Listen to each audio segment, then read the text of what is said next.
করবেন। সেই ধন ঈমান দরকার। প্রিয় ভাইরা আমার, 2 নম্বর শিক্ষা হচ্ছে মুমিনদেরকে বা মজলুমদেরকে, আল্লাহ 3 নম্বর শিক্ষা হচ্ছে মুমিনদেরকে অথবা মজলুমদেরকে অবশ্যই আল্লাহ রাব্বুল আলামিন সাহায্য করবেন। আল্লাহ নিজেই ঘোষণা করেছেন, ওয়া কানা হাক্কান আলাইনা নাসরুল মুমিনিন। আল্লাহ রাব্বুল আলামিন বলছেন, মুমিনদেরকে সাহায্য করা আমার এটা অধিকার, আমার দায়িত্ব, আমার কর্তব্য, আমার কর্তব্য। আল্লাহ রাব্বুল আলামিন নিজে সাহায্য সহযোগিতা করেন না। আল্লাহর একটা বাহিনী আছে, সেটার নাম কি? ফেরেশতাদের বাহিনী আছে না?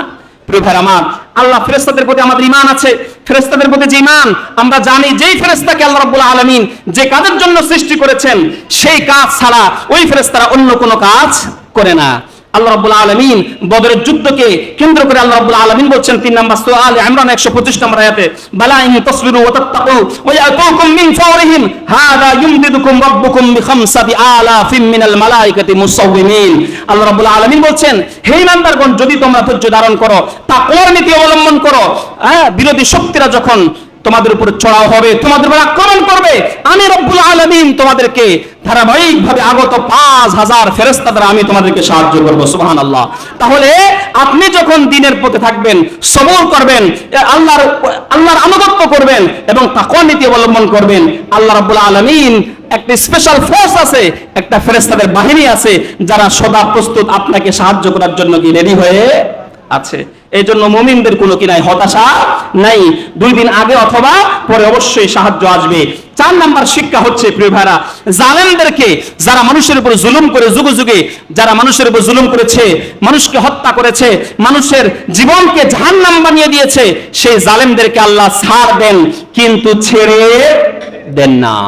আল্লাহ রাব্বুল আলামিন এই জন্য পবিত্র কোরআনের মধ্যে বলেছেন, ওয়ালাউ ইউআখিরুল্লাহুন নাসা বিযুলমিহিম মা তারাকা আলাইহা মিন দাব্বাহ ওয়ালাকিন ইউআখিরুহুম ইলা আজালিম মুসাম্মা। প্রিয় ভাইরা, আল্লাহ যদি সঙ্গে সঙ্গে পাকড়াও করতেন, তাহলে পৃথিবীতে বিচরণ করার মতো কোনো প্রাণী খুঁজে পাওয়া যাইতো না। এই জন্য অনেকে বলেন না, অমুক ব্যক্তি মানুষের উপর এত জুলুম করছে, এত নির্যাতন করছে, আল্লাহ রাব্বুল আলামিন তার উপর শাস্তি দেয় না কেন?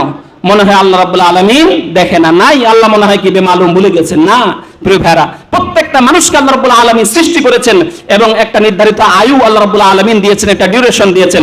ওই ডিউরেশন পর্যন্ত আল্লাহ রাব্বুল আলামিন কি করেন? অপেক্ষা করেন।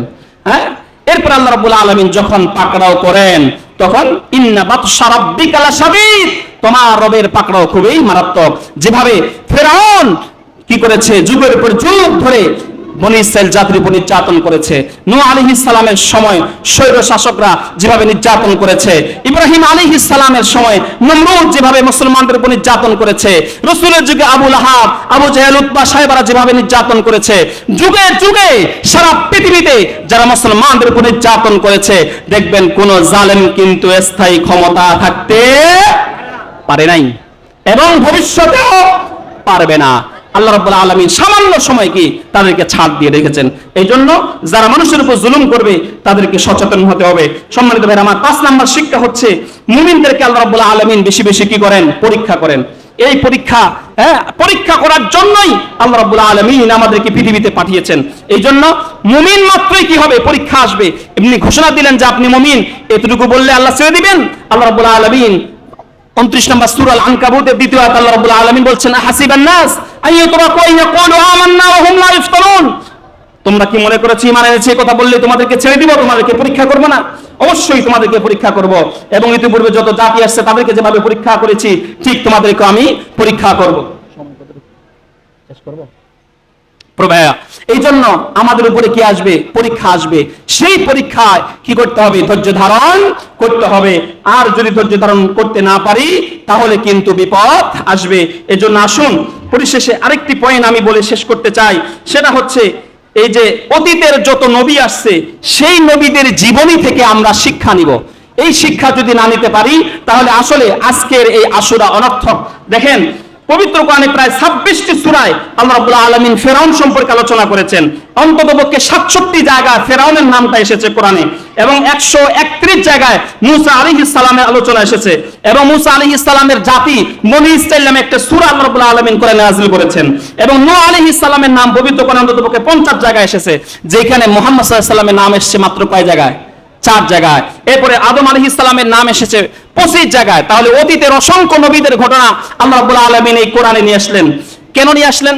আল্লাহ রাব্বুল আলামিন নিজেই বর্ণনা করছেন 11 নম্বর সূরা হুদের 125 নম্বর আয়াত। আল্লাহ বলছেন, ওয়া কুল্লান নাকুসসু আলাইকা মিন আনবাইর রুসুলি মা নুসাব্বিতু বিহি ফুআদাক ওয়া জাআকা ফি হাযিহিল হাক্কু ওয়া মাউইযাতুন ওয়া যিকরা লিল মুমিনিন। আল্লাহ বলছেন, ওগো নবী, আমি তোমার সামনে অতীতের সকল নবীদের ঘটনাগুলো এই জন্য উপস্থাপন করছি, মা নুসাব্বিতু বিহি ফুআদাক, যেন আপনি এর মাধ্যমে হৃদয়ে প্রশান্তি অনুভব করতে পারেন। কারণ নবী সাল্লাল্লাহু আলাইহি ওয়াসাল্লাম যখন দেখলেন তিনি দাওয়াতি কাজ করছেন, ভালো কথা মানুষকে আল্লাহর দিকে আহ্বান করছেন, দেখা গেল তার নিজের চাচারা তার বিরোধিতা করেছে।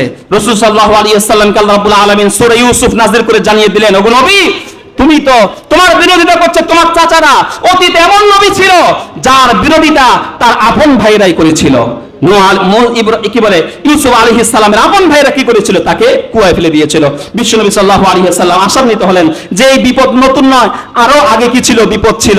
হ্যাঁ, যখন মুহাম্মদ সাল্লাল্লাহু আলাইহি ওয়াসাল্লাম দেখলেন তার পথে তার চাচিরা তার চলাফেরা রাস্তায় কাটা বিছায়, রাসূল সাল্লাল্লাহু আলাইহি ওয়াসাল্লাম কষ্ট পাইলেন। আল্লাহ রাব্বুল আলামিন তখন নূহ আলাইহিস সালাম, লূত আলাইহিস সালামের কাহিনী নাযিল করে বললেন, ওগো নবী, অতীতে এমন নবী ছিল তার চাচিরা না, তার নিজের স্ত্রীরা তার বিরোধিতা করেছিল। এই জন্য কোরআন থেকে আমাদেরকে, নবীদের ইতিহাস থেকে আমাদেরকে শিক্ষা নিতে হবে। রাসূল যেভাবে প্রশান্তি পেয়েছেন আপনিও কি পাবেন? প্রশান্তি পাবেন। এজন্য আল্লাহ বলছেন যে ওয়া মাউইযাতুন ওয়া যিকরা লিল মুমিনিন, এখানে মুমিনদের জন্য কি রয়েছে? উপদেশ রয়েছে। পরিশেষে সর্বশেষ যে বিষয়টা পয়েন্টটা রাখতে চাই সেটা হলো, নবী রাসূলগণ এই পৃথিবীতে কেন এসেছিলেন? এই যে নবী রাসূলদের এত ঘটনা, মুসা আলাইহিস সালামের ঘটনা, নূহ আলাইহিস সালামের ঘটনা, ইব্রাহিম আলাইহিস সালামের ঘটনা, ঈসা আলাইহিস সালামের ঘটনা, এই দিনগুলোকে আল্লাহ রাব্বুল আলামিন স্মরণীয় বরণীয় করে রেখেছেন এই আশুরার মাধ্যমে। তো এখন কথা হচ্ছে, পৃথিবীতে এই আম্বিয়া কিরামগণ পৃথিবীতে কেন এসেছিলেন? প্রিয় ভাইরা, আমরা অধিকাংশ মানুষ জানি না যে নবীরা কেন এসেছিলেন। আল্লাহ রাব্বুল আলামিন পবিত্র কোরআনের 42 নম্বর সূরা সূরা 13 নম্বর আয়াত আল্লাহ বলছেন, শারা'a লাকুম মিনাদ দীনি মা ওয়াসসা বিহি নূহ ওয়াল্লাযী আওহাইনা ইলাইকা মা ওয়াসাইনা বিহি ইব্রাহিম ওয়া মূসা ওয়া ঈসা আন আকিমুদ্দিন ওয়া লা তাতাফাররাকু ফি।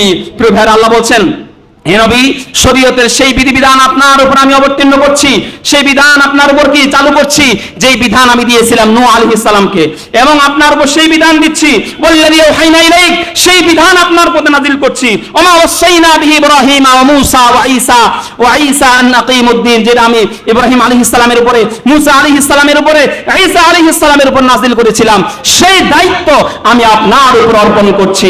সেই দায়িত্বটা কি? আল্লাহ বলছেন, আন আকিমুদ্দিন ওয়ালা তাতাফাররাকু ফি, যে অতীতের যত নবী ছিল, নূহ আলাইহিস সালাম, মূসা আলাইহিস সালাম, ঈসা আলাইহিস সালাম, ইব্রাহিম আলাইহিস সালাম, সকল নবীদের দায়িত্ব ছিল আল্লাহর এই জমিন, আল্লাহর দ্বীনকে কি করা? কায়েম করা। আল্লাহ রাব্বুল আলামিন নিজে বলছেন, আনা কাইমুদ্দিন ওয়ালা তাতাফাররাকু ফি। এই সেই দিন কায়েমের কথা। আজকে আমরা অধিকাংশ মানুষ দিন কায়েমের আন্দোলনের সাথে আমরা নাই। আমরা আমাদের সমাজে আল্লাহর এই জমিন, আল্লাহর দিন কায়েম হোক, অধিকাংশ মানুষ সেইটা চায় না। অথচ আল্লাহ রাব্বুল আলামিন বিশ্বনবীকে পৃথিবীতে পাঠিয়েছেন মূলত আল্লাহর এই জমিন, আল্লাহর দিনকে বিজয়ী করার জন্য। আল্লাহ রাব্বুল আলামিন 8 নম্বর সূরা আনফালের 33 নম্বর আয়াত আল্লাহ বলছেন, 48 নম্বর সূরা ফাতির 28 নম্বর আয়াত আল্লাহ রাব্বুল আলামিন বলছেন, 61 নম্বর সূরা সাফের 9 নম্বর আয়াত আল্লাহ বলেছেন, হুয়াল্লাযী আরসালা রাসূলাহু বিল হুদা ওয়া দীনিল হাক্কি লিইয়ুযহিরাহু আলাদ দীনি কুল্লি। আল্লাহ রাব্বুল আলামিন বিশ্বনবীকে পাঠিয়েছেন কোরআন এবং ইসলাম দিয়ে। উদ্দেশ্য হচ্ছে একটাই, লিইয়ুযহিরাহু আলাদ দীনি কুল্লি, সকল মানব রচিত মতবাদের উপর ইসলামকে বিজয়ী করার জন্য। এই জন্য আমি বিনয়ের সাথে বলতে চাই, আশুরার শিক্ষা হচ্ছে প্রিয় ভাইরা, নবী রাসূলদের ইতিহাস স্মরণীয় বরণীয় করে রেখেছে। এই জন্য যে আমরা প্রত্যেকেই আল্লাহর এই জমিনে আল্লাহর দ্বীন কায়েমের জন্য নবী রাসূলগণ যেভাবে আপ্রাণ চেষ্টা চালিয়েছেন, শত বাধা বিপত্তিকে মারিয়ে, শত জালেমের জুলুমকে সহ্য করে যেভাবে আল্লাহর জমিনে আল্লাহর দ্বীনকে কায়েম করার জন্য আপ্রাণ চেষ্টা চালিয়েছেন, আশুরার শিক্ষা হচ্ছে যারা ঈমানদার হবে, যুগে যুগে যারা মুমিন হবে, তাদের দায়িত্ব হচ্ছে জীবন চলে যাবে তবুও তারা আল্লাহর এই জমিন থেকে আল্লাহর বিধান প্রতিষ্ঠিত না করা পর্যন্ত তারা থমকে দাঁড়াবে না। আল্লাহ রাব্বুল আলামিন আমাদেরকে সেই পর্যন্ত, সেই আল্লাহর রাসূলগণ যেভাবে যুগে যুগে তারা আল্লাহর জমিনে আল্লাহর দ্বীন কায়েমের জন্য চেষ্টা চালিয়েছেন, আমাদেরকেও আল্লাহ রাব্বুল আলামিন মৃত্যু পর্যন্ত এই পথে অটল এবং অবিচল থাকার তৌফিক দান করুক। আমিন। ওয়া মা তৌফিকি ইল্লা বিল্লাহ। আসসালামু আলাইকুম ওয়া রাহমাতুল্লাহি ওয়া বারাকাতুহু।